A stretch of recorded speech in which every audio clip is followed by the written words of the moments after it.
Hi,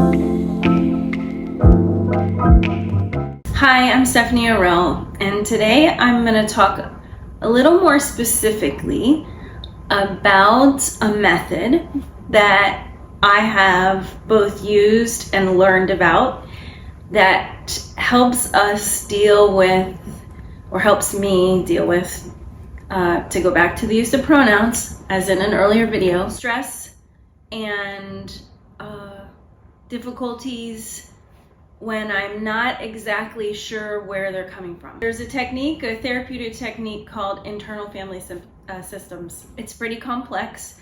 It is utilized both in therapeutic milieus, but then also there are some people that have used it in thinking about larger systems, especially churches, in relationship to how churches become families. So it's called internal family systems. So it's basically considering different systems or different institutions, but also the individual as possessing different roles inside of them, okay?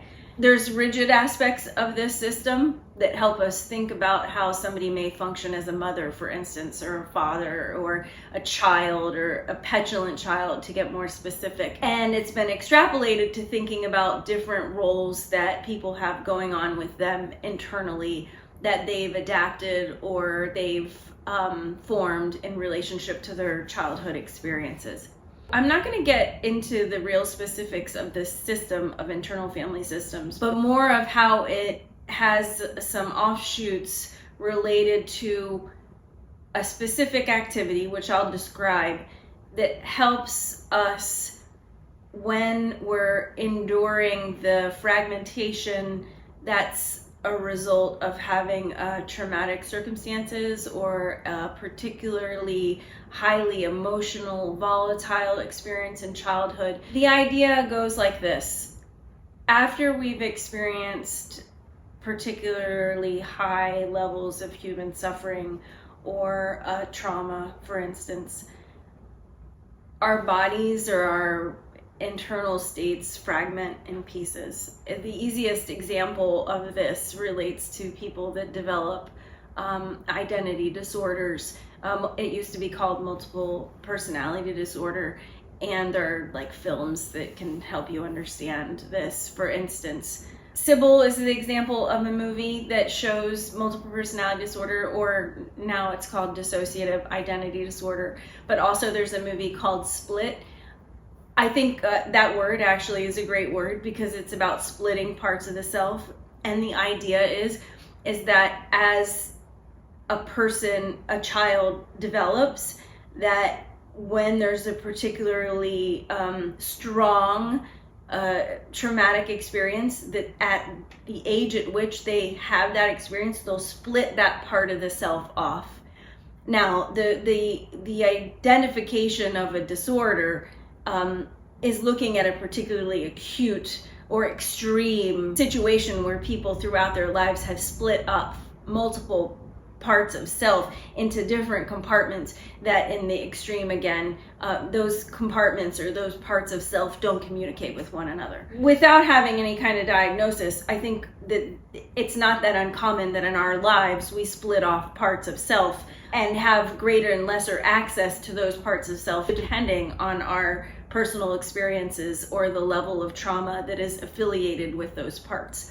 So an example I'll give you on a much less extreme scale has to do with think about different roles that you play in your life and different ways that you function in those roles, right? So if I walk into a room as a professor, I am a particular human being. I behave in a particular way. There are some rules about what it means to be a professor. I think about my relationship with my students. Whereas if I walk into a room of my best friends from high school, I'm going to be a completely different individual with those people. Not necessarily completely, but I'm going to engage differently with those people. So I'm going to play a different role.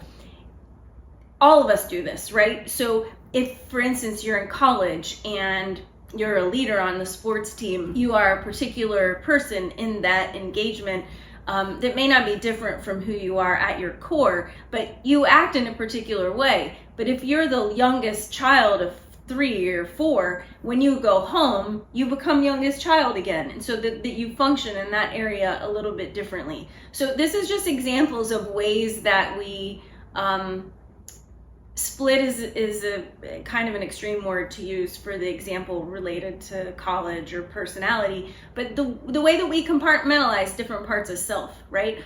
So if we've undergone extreme circumstances, our compartmentalizing or our splitting is going to be more emphatic.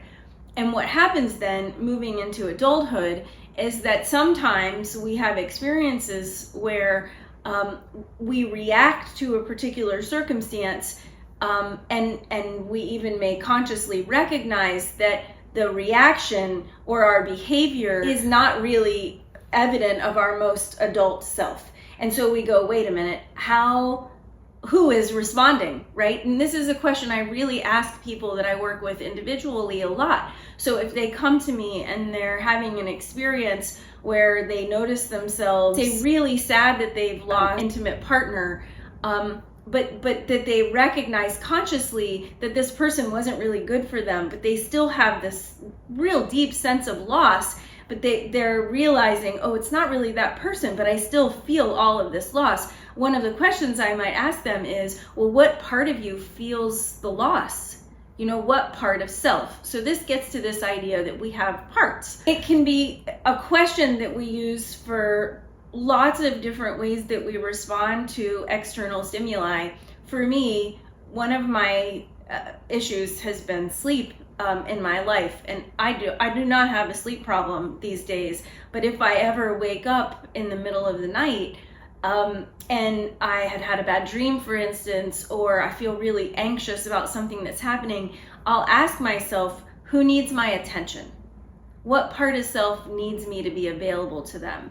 You know, when I was little, I didn't sleep very well. So there's often a certain age that comes to mind when I ask myself that question, like, who needs me? Or what part of self is trying to talk to me right now? This can be really powerful, and I wish there was a way to dialogue with you all, because there's so many instances and examples that I'm not thinking of right now where we have an emotional reaction and it's really coming from a younger part of self. So this is what I'll offer. If you're ever in an experience where you're like, okay, I'm reacting emotionally to this situation in a way that's way more than what this situation warrants, that a question that you can ask yourself is, what part of self is responding? And some of the questions would be like, how old is this part? You know, can I close my eyes and visualize this young part of myself? And you may actually get an image of yourself at a younger age in even a particular circumstances. Now, just as a little caveat, I think it's important to be careful with this, because if you do have a trauma history, that this kind of visualization may be better set within a therapeutic environment.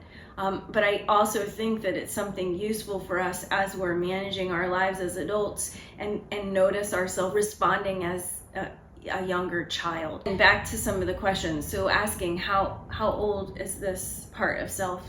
And then the biggest thing, I think, then once that there's been an identification of who's responding to any given situation or what age or what part of self is responding, is to start to dialogue, literally have like a meditative moment of engaging with this part of self and asking the part of self what they need.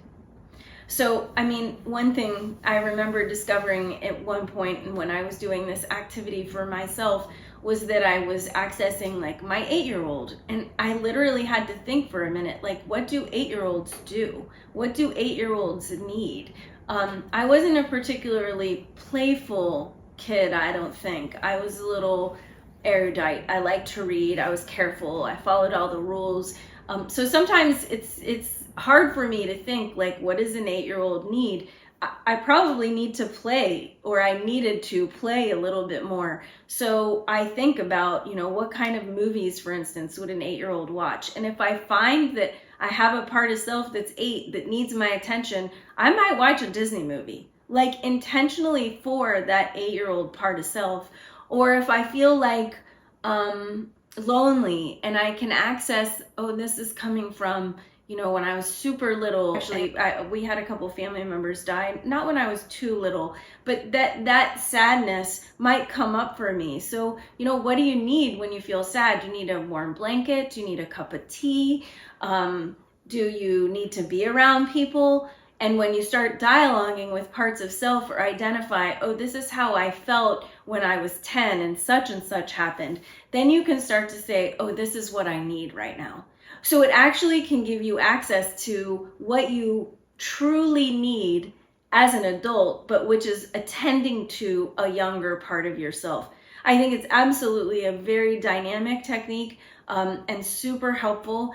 And there's more to say about it, so perhaps I'll get deeper into it as a therapeutic modality. There are a lot of therapists that do specialize in this particular style. I'm pretty sure that they would call it internal family systems, even though that's a little bit more detailed than what I've just suggested here. But maybe you can find it of use for your own life.